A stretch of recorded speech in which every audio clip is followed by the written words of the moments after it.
ქირავნობა. თუ ბინას აქირავებ, ერთჩვენიერ დღეს შეიძლება ვერც გაქირავებული ბინა დაიბრუნო და ვერც ის შემოსავალი მიიღო, რომელსაც ვარაუდობდი. მხოლოდ და მხოლოდ იმიტომ, რომ თავის დროზე არ დაიჭირეთ ადარი.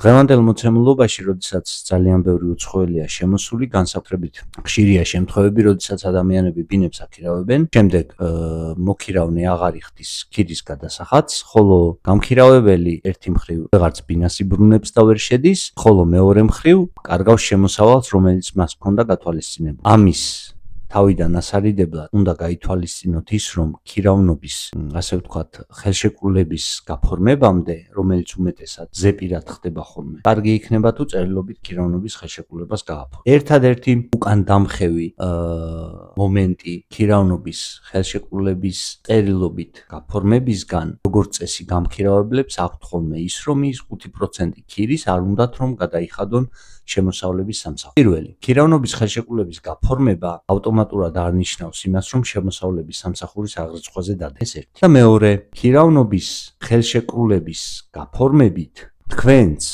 და მოქირავნეც შეზღუდული იქნებით თავნებობისაგან. უფრო ხშირ შემთხვევაში კი თავად მოქირავნე.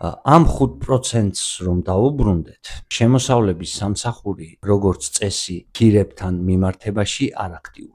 თუ თქვენს გაქირავებულ ბინაზე ქირავნობის ხელშეკრულებას გააფორმებთ მოქირავნესთან, ვერანაირად ვერ გაიგებს შემოსავლების სამსახური, რომ ბინას აქირავთ. მაგრამ მეორე მხრივ, ამას იმიტომ ვიძახი, ეს რა თქმა უნდა არ არის კარგი, ეს გადასახადების დამალვა არის და ამაზე შეიძლება სისხლის სამართლის პასუხისმგებლობა დადგეს, მაგრამ მეც თქვენც და შემოსავლების სამსახურმაც და ყველამ ძალიან კარგად ვიცით, რომ ბინების გაქირავება ხშირად ხდება ისე, რომ გაქირავებული ბინის შემოსავლიდან არ ხდება 5%-ის დაბეგრვა. ან ეს ყველამ ყველაფერი ვიცით და აი როგორც სამართლის აღმნიშვნელი თემი და სქანდაკება როა თვალებდახუჭული, ზუსტად ეგრეა ხოლმე ხშირად სამართალი. ამ ნაწილშიც ეგრეა, ეს ცუდია თუ კარგია, ამას დრო გვიჩვენებს, მაგრამ მოცემულობა არის ასე.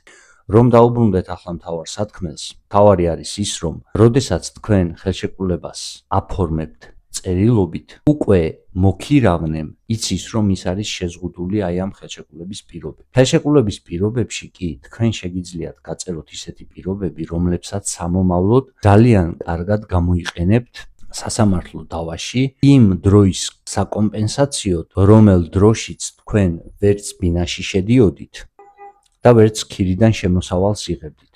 პრაქტიკაში ხო ასე ხდება? აქირავეთ ბინა, შემდეგ აღარ იხდის, შემდეგ გიწევთ სასამართლოში წასვლა უკანონო მფლობელობიდან ნივთის გამოთხოვის სასარჩელო მოთხოვნებით სადაოდ და რამდენიმე წელი შეიძლება გაიწელოს ეს დავა.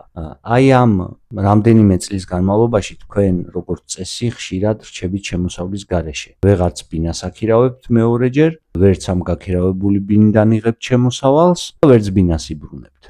აი ზუსტად ეს პერიოდიც რომ შემოსავალი თუნდაც სამომავლოდ ერთიანად დააზღვიოთ, ამაში ძალიან დაგეხმარებათ ხელშეკრულება, ოღონდ სწორად შედგენილი ხელშეკრულება. კომენტარებში გამომეხმაურეთ, რამდენს გქონიათ ეგეთი პრობლემა და უფრო რა სპეციფიკური პრობლემები შეგხვედრიათ თქვენ პრაქტიკაში.